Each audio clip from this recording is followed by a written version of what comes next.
Let me see. When I was in college, I was in my undergrad years, I had a professor by the name of Intozaki Shange.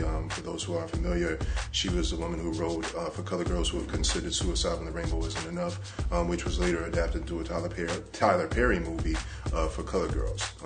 So she was my professor of African American Lit for 2 semesters at Prairie View. And during that time, she allowed us so much autonomy and freedom in respects to our writing assignments. For instance, we would read writers of, times past, but in reading their style, she would have us write from our own experiences and write from our own souls in the vein of those writing styles. And so it kind of gave us the best of both worlds, in as much as that we were able to learn, history and learn, form, but we were also able to put our feelings into form. And she was really the one who gave me my start. Since then, I've done multiple slams. I've been all across the country, other countries, doing what it is that I do. I'm on my 3rd album, so hey, thanks, Dr. Shange. But yeah, that's where I got my start back in 1998 at Prairie View A&M. I draw my inspiration from life experiences, from my child, from love, from love's loss, from regrets, from triumphs, definitely from the ether, from God, from places and spaces unknown or unspeakable. My inspiration, to be succinct, comes from really everywhere.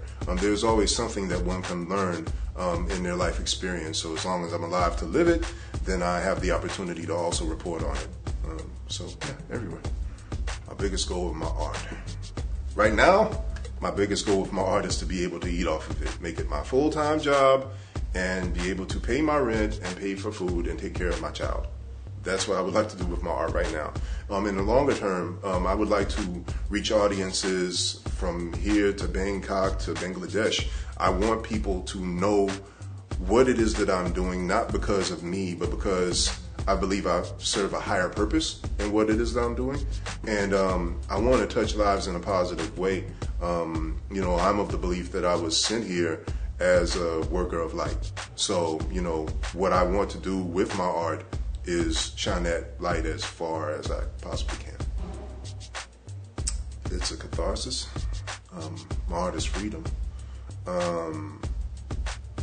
My art has allowed me to see things that I otherwise wouldn't have seen, do things I otherwise wouldn't have done, be in places and be amongst people who, if it weren't for it, I would have never met them, or I wouldn't have met them in that context. My art has allowed me access to candor that I think a lot of other people aren't able to see. It's a direct reflection of one's soul.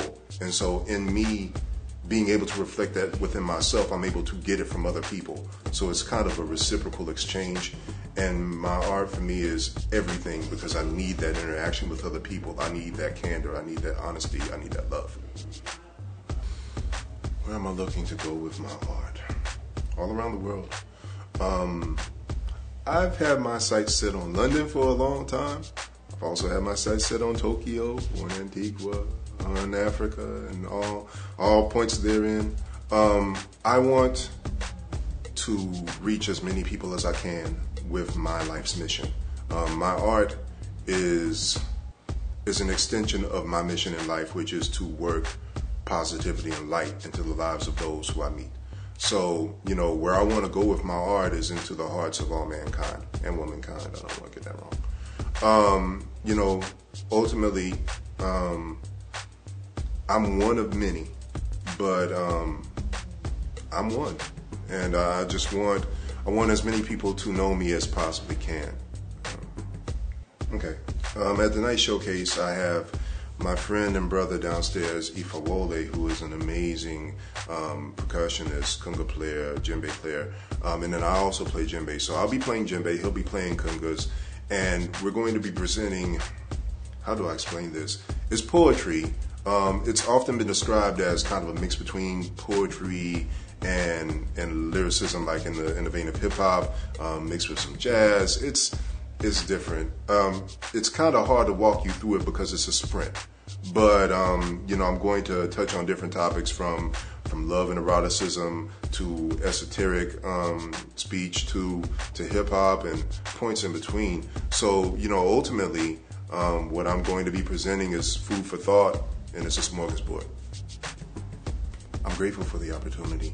I've done some big shows in my day, but to be able to be amongst all of these other artists in multiple disciplines, and they're really pushing this so passionately, I'm grateful to be in this space because I feed off of things like this.